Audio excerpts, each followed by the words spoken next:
Dark Prince here, and I'm here to talk about time warp. From the pages I have provided, time warp is not simple, time travel or speed hacks. It's a high-level space-time manipulation technique built on subspace and soul-based coordinates, developed and optimized by CL using analysis of world map, instant motion, and dimensional transfer. The key point is that time warp doesn't just move someone through time.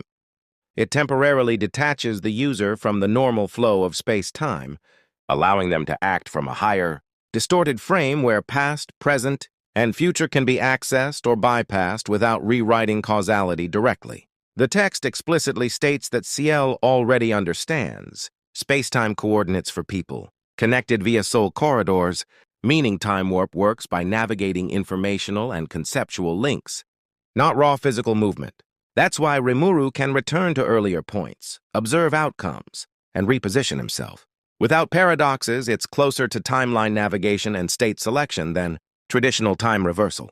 In simple terms, time warp lets Rimuru step outside the timeline, choose the most favorable temporal state, and re-enter reality, which is why it's treated as an absurdly broken ability even among ultimate skill-level powers and why it scales beyond normal 4D time. Manipulation into higher-order space-time control under VSBW logic. Time warp isn't just control over time inside a universe.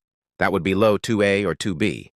From the pages you gave, it works by detaching Rimuru from the normal space-time framework entirely, operating through subspace, distorted space-time, and soul-based coordinates, then re-entering reality at a chosen state.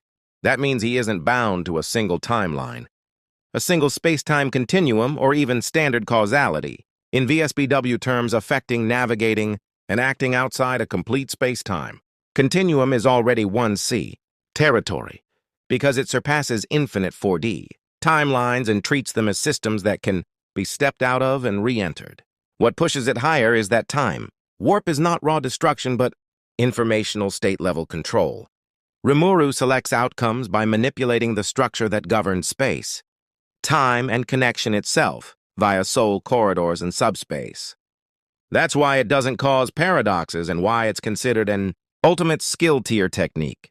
If you combine this with Tensura's layered cosmology, cardinal world, subspaces, labyrinth layers, distorted time flows, you can argue it approaches low 1B since Rimuru is interacting with and overriding frameworks that contain multiple higher-order space-time structures rather than just infinite timelines. Low ball this, it would be H1C or high complex multiversal. And realistically, it would be L1B or